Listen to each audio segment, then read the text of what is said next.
நண்பர்களுக்கு வணக்கம். தமிழ்நாட்டில் நேற்று 2 வழித்தடங்களில் வந்தே பாரத் ரயில் சேவை தொடங்கப்பட்டிருக்குது. எந்தெந்த வழித்தடங்களில் இந்த வந்தே பாரத் ரயில் சேவை தொடங்கப்பட்டிருக்குது அப்படின்னு பார்த்தீங்கன்னா, சென்னை எழும்பூர்லேருந்து நாகர்கோவில் வழித்தடத்திலும், அதே மாதிரி மதுரையிலிருந்து பெங்களூர் கண்டோன்மெண்ட் இடையான அந்த வழித்தடத்துலையும் இந்த வந்தே பாரத் ரயில் சேவை தொடங்கப்பட்டிருக்குது. இந்த ரயில் சேவை மட்டும் இல்லாமல் தற்போது நாடு முழுவதும் பார்த்தீங்கன்னா 100க்கும் மேற்பட்ட வந்தே பாரத் ரயில்கள் சுமார் 250 மாவட்டங்களில் இயக்கப்பட்டு வருது அப்படின்னு சொல்லிட்டு இந்தியன் ரயில்வே சொல்லியிருக்கிறாங்க.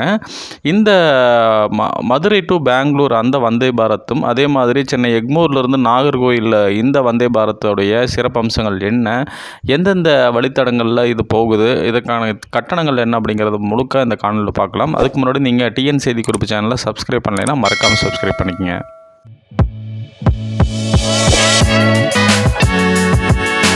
தமிழ்நாட்டுக்கு வந்திருக்கக்கூடிய இந்த 2 ரயில்களும் மாநிலத்தில் சுமார் 726 கிலோமீட்டர் தொலைவு கடந்து செல்லுது அப்படின்னு சொல்கிறாங்க.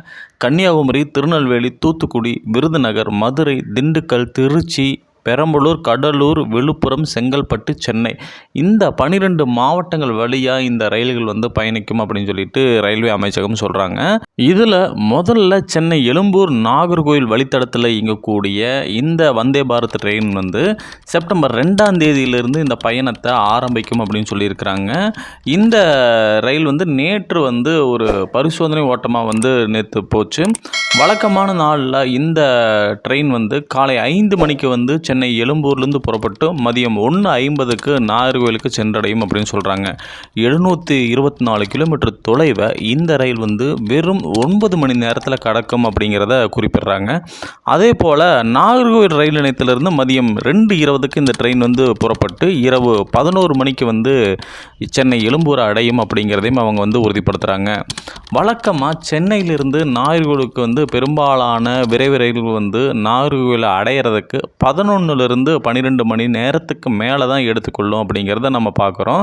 இதில் இந்த வந்தே பாரத் ட்ரெயின் 9 மணி நேரம் தான் எடுத்திருக்குது. அதுலேயும் இது புதன்கிழமை தவிர்த்து மற்ற 6 நாட்கள்லேயும் இந்த ட்ரெயின் இயங்கும் அப்படிங்கிறத குறிப்பிட்டிருக்கிறாங்க.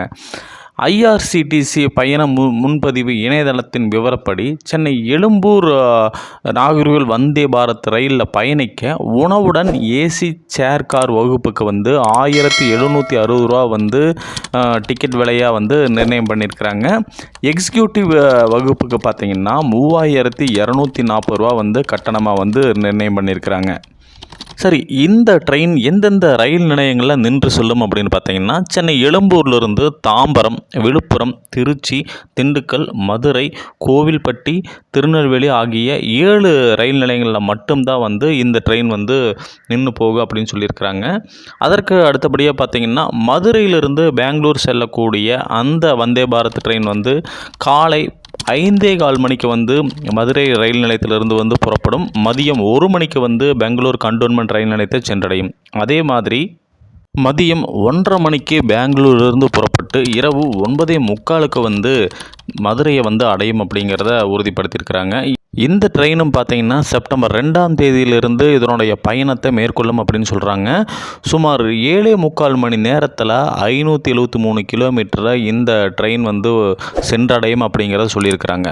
மதுரையிலிருந்து பெங்களூருக்கு போகக்கூடிய விரைவு ரயில் 10லிருந்து 12 மணி நேரம் எடுத்துக்குது. ஆனால் இந்த வந்தே பாரத் 7:45 மணி நேரத்தில் அதனுடைய இலக்கை அடையுது அப்படின்னு சொல்கிறாங்க. ஐஆர்சிடிசி பயண முன்பதிவு இணையதளத்தின் விவரப்படி மதுரையிலேருந்து பெங்களூருக்கான வந்தே பாரத் ட்ரெயினில் பயணிக்க ஏசி சேர் கார் வகுப்புக்கு பார்த்திங்கன்னா 1575 ரூபாயும், எக்ஸிக்யூட்டிவ் வகுப்புக்கு 2865 ரூபாயும் கட்டணமாக நிர்ணயம் பண்ணியிருக்கிறாங்க. இந்த ட்ரெயின் எங்கெல்லாம் நின்று போகும் அப்படின்னு பார்த்தீங்கன்னா, திண்டுக்கல், திருச்சி, கரூர், நாமக்கல், சேலம், கிருஷ்ணராஜபுரம் அப்படின்ட்டு ஒரு 6 ரயில் நிலையங்களில் மட்டும் இந்த ட்ரெயின் நின்று போகும் அப்படிங்கிறத சொல்லியிருக்கிறாங்க. செவ்வாய்க்கிழமை தவிர்த்து வாரத்தின மற்ற 6 நாள்லேயும் இந்த ட்ரெயின் இயக்கப்படும் அப்படிங்கிறதையும் அவங்க உறுதிப்படுத்தியிருக்கிறாங்க. மிக குறுகிய நேரத்தில் இடத்தை அடைவதற்கு இந்த வந்தே பாரத் ரயில் சேவை ரொம்ப உபயோகமாகவே இருக்கும். இந்த வழித்தடங்களில் பயணம் செய்யக்கூடிய பயணிகளுக்கு இந்த காணொளி ரொம்பவே உபயோகமாக இருக்கும் அப்படின்னு நாங்கள் நம்புகிறோம். இந்த காணொளி உங்களுக்கு மட்டுமல்லாமல் இந்த வழித்தடத்தில் பயணம் பண்ணக்கூடிய உங்கள் நண்பர்களுக்கும் பகிர்ந்து இந்த பயண திட்டத்தை பற்றி தெரிஞ்சுக்க உதவுங்க. மீண்டும் அடுத்த காணொளியில் நல்ல ஒரு தகவலோடு உங்களை சந்திக்கிறேன். நன்றி, வணக்கம்.